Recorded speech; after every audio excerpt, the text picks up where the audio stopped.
बनना चाहते हैं, एंकर और रिपोर्टर, वीडियो एडिटर, कैमरामैन या फिर स्क्रिप्ट राइटर, तो हमें संपर्क करें।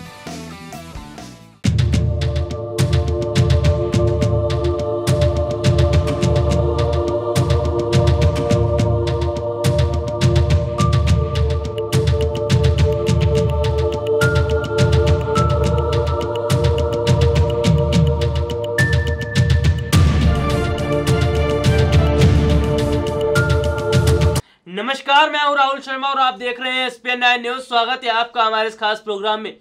शुरुआत करते हैं प्रोग्राम की और आज मैं अपने प्रोग्राम में बात करूंगा मंदसौर जिले में बच्ची के साथ जो दुष्कर्म हुआ था उसको लेकर। जी हां, मंदसौर जिले से बड़ी खबर सामने आई है और जब पुलिस ने आरोपियों को पकड़ा और उनसे पूछताछ की गई तो बड़ा खुलासा सामने आया है। जी हां, बड़ा खुलासा मैं आपको बताता हूं।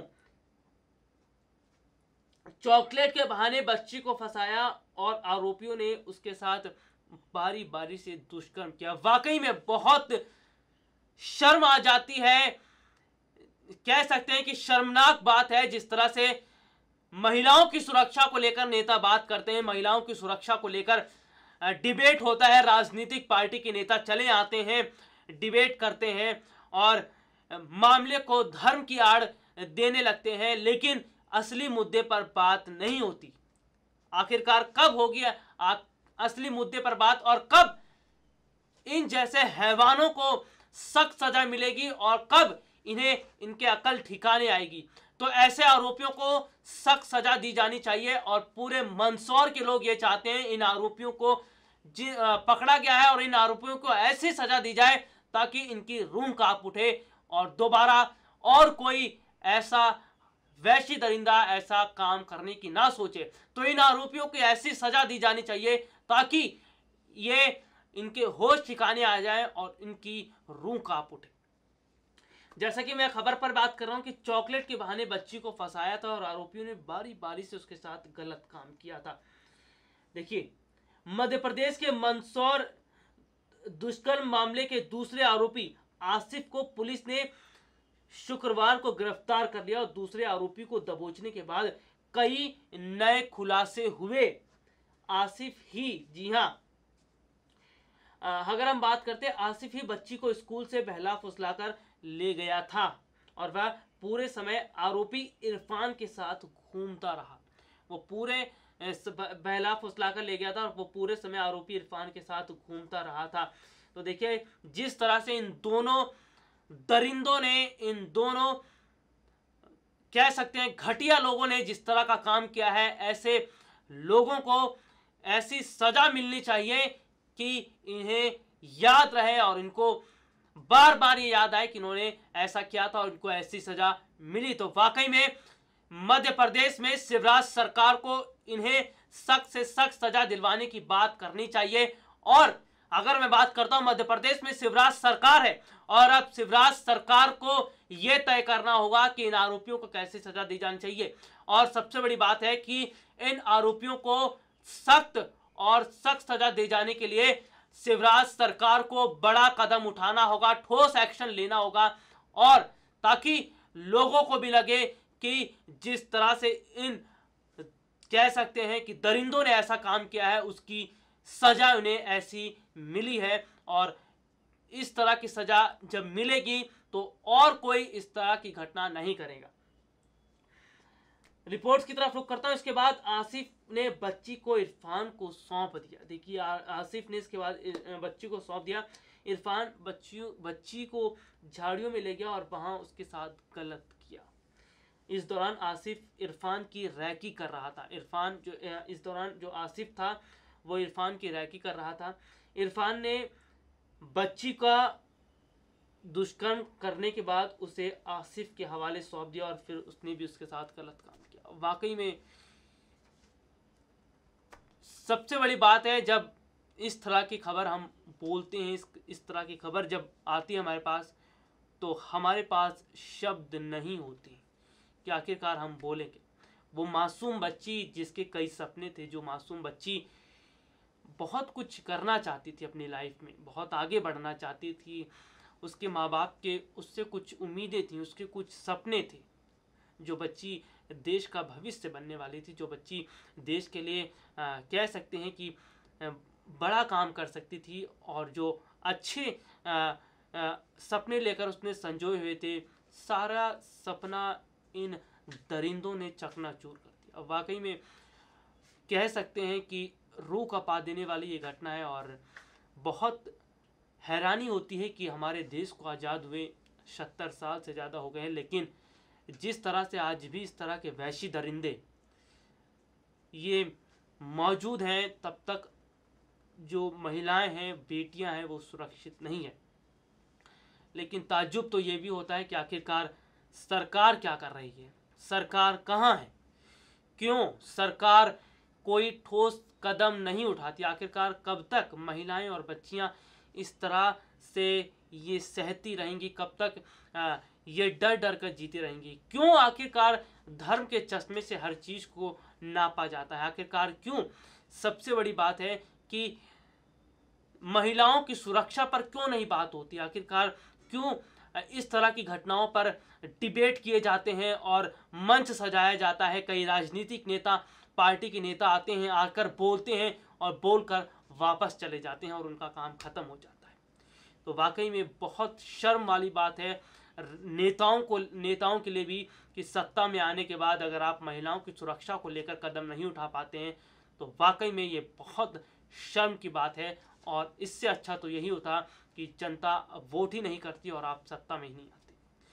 तो वाकई में देखिए, ये खबर जिस तरह से पहुंची और जिस तरह से जो खबर हमारे पास आई, जो रिपोर्ट सामने आई, वो रिपोर्ट वाकई में उसको पढ़ने के बाद कह सकते हैं कि इस तरह की जो स्थिति बन गई है, वाकई में बहुत ज़्यादा हैरान कर देने वाली है। और जैसा कि मैं बात कर रहा हूँ कि जिस मासूम बच्ची के साथ ऐसा किया, वाकई में बहुत दर्दनाक बात थी। चलिए आगे बढ़ते हैं और आपको मैं बता दूं कि फ़िलहाल जो बताया गया है कि बच्ची का इलाज चल रहा है और अभी पूरी तरीके से वो ठीक भी नहीं हुई है। रिपोर्ट की तरफ मैं रुख करता हूं। बच्ची को बहलाया गया था। जी हाँ, दोनों जो कह सकते हैं आरोपी थे, आसिफ और इरफान, अक्सर महिलाओं पर फप्तियां कसते थे, लेकिन इस बार उन्होंने एक बच्ची को चुना ताकि वो जोर जबरदस्ती करने पर विरोध ना कर सके। देखिए, इन दरिंदों को ऐसी सजा दी जाए कि वाकई में इनकी रूह कांप उठे और इनको लगे कि इनका जो घटिया हरकत था, जो घटिया हरकतें ये करते थे महिलाओं के साथ, और जिस तरह से उन्होंने एक मासूम के साथ इस तरह से किया, तो इन्हें सजा दी जानी चाहिए। देखिए, ये दोनों जो लड़के हैं, आसिफ और इरफान, ये पहले से ही महिलाओं पर फप्तियां कसते थे। और सबसे बड़ी बात है कि सरेआम जो है महिलाओं के साथ ये फप्तियां कसते थे, लेकिन पुलिस कहाँ थी? आखिरकार पुलिस क्यों नहीं जो है इन पर एक्शन लेती थी? आखिरकार क्यों पुलिस सोती रहती है? सबसे बड़ी बात है कि घटना हो जाती है और घटना के बाद जब पुलिस को पता चलता है, तो आखिरकार क्यों घटना से पहले पुलिस को जानकारी नहीं होती? आखिरकार क्यों मध्य प्रदेश की पुलिस सोती रही? आखिरकार क्यों महिलाओं की सुरक्षा को लेकर मध्य प्रदेश की जो पुलिस है वो सचेत नहीं? आखिरकार क्यों वो कह सकते हैं वो सख्त नहीं? आखिरकार क्यों वो जो है महिलाओं की सुरक्षा को लेकर कोई ठोस कदम नहीं उठा पा रही है? क्या पुलिस का काम यही होता है कि वो जो है अपनी फॉर्मेलिटी कर दें? तो देखिए, जिस तरह से देखने को मिला कि मध्य प्रदेश में जो घटना हुई है, वाकई में बहुत दर्दनाक घटना है। और पुलिस की अगर हम बात करते हैं तो पुलिस को इस मामले में तेजी से कार्रवाई करनी चाहिए। रिपोर्ट की तरफ रुख करता हूं। जैसा कि मैंने बात की कि आसिफ ने बच्ची को चॉकलेट देकर बहलाया था। उसने लालच दिया कि और चॉकलेट चाहिए, तो उसे साथ चलना होगा, जिसके बाद बच्ची आसिफ के साथ चली गई। मासूम सी बच्ची, एक छोटी सी चॉकलेट के लिए उसे क्या पता था कि वो जिन लोगों के साथ जा रही है वो उनके इरादे गलत हैं और वो उसके साथ गलत काम करने वाले हैं? क्या पता था उस मासूम बच्ची को? मालूम हो कि तीसरी कक्षा में पढ़ने वाली 7 साल की मासूम के साथ दरिंदों ने पहले गलत काम किया और फिर उसकी हत्या करने की भी साजिश रची गई। यानी कि कह सकते हैं कि बच्ची के निजी अंगों को क्षति पहुंचाने की कोशिश की गई। उन्होंने क्षति पहुंचाया बच्ची के निजी अंगों को।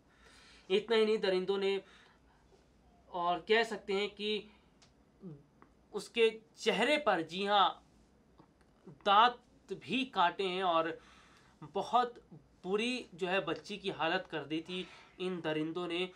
वाकई में बुधवार सुबह करीब 11:30 बजे बच्ची को एक नाले के पास झाड़ियों से बाहर पड़ी मिली थी। यह ठीक से नहीं चल पा रही थी, चेहरा लहूलुहान था और शरीर में कई घाव थे। पुलिस उसे जिला अस्पताल लेकर गई, जहां से बच्ची को इंदौर के सरकारी MY अस्पताल रेफर कर दिया गया। गंभीर हालत देखते हुए बुधवार रात को ही उसके कई ऑपरेशन किए। देखिए, कई ऑपरेशन किए। छोटी सी बच्ची है, मासूम सी बच्ची है, एक चॉकलेट की लालच में वो बच्ची चली गई, उसे क्या पता था। तो वाकई में इन आरोपियों को जब तक सख्त सजा नहीं मिल जाती, शिवराज सरकार को कह सकते हैं कि राहत की सांस नहीं लेनी चाहिए। इन आरोपियों को सख्त से सख्त सजा दी जाए और पूरा मध्य प्रदेश यही चाहता है, मध्य प्रदेश ही नहीं पूरी देश की जनता यही चाहती है कि इन दोनों दरिंदों को ऐसी सजा दी जाए ताकि ये याद रखें, ताकि इनके होश ठिकाने हो जाए। और साथ ही साथ जो भी बच्चियों के साथ और महिलाओं के साथ जो गलत हरकत करता है, जो गलत इस तरह का काम करता है, उनके खिलाफ भी सख्त कानून बनाना चाहिए और उन्हें फौरन कड़ी से कड़ी कार्रवाई उनके खिलाफ करनी चाहिए, ताकि जो है महिलाओं और बच्चियों को इंसाफ मिल सके। तो देखिए, मध्य प्रदेश में विधानसभा चुनाव होने वाले हैं और शिवराज सरकार को पूरी कोशिश करनी चाहिए कि इन दो आरोपियों को सख्त सजा दी जाए। क्योंकि अगर हम बात करते हैं कि अगर शिवराज सरकार इन आरोपियों को सख्त सजा दिलवाने में नाकाम साबित होती है तो वाकई में समझ आ जाएगा कि केवल नेता अपनी कुर्सी बचाने के लिए, वोट के लिए कैमरे में चमकने चले आते हैं, बयानबाजी कर देते हैं और असली बात वो करते ही नहीं, असली जो मुद्दा होता है उस पर बात ही नहीं करते, उस पर काम नहीं करते। तो देखिए, अब शिवराज सरकार को सख्त से सख्त सजा दिलवाने के लिए इन आरोपियों को कह सकते हैं कि दिलवानी चाहिए और कह सकते हैं कि और उस बच्ची के लिए जो है सभी लोगों को दुआएं भी करनी चाहिए जो बच्ची अस्पताल में है, और ये दुआ करनी चाहिए कि वो जल्द से जल्द स्वस्थ हो जाए और वापस अपनी ज़िंदगी को बेहतर तरीके से जीने लगे। तो बहरहाल आज के इस प्रोग्राम में इतना ही। अगली बार आपसे दोबारा मुलाकात होगी, तब तक के लिए इजाज़त दीजिए। नमस्कार।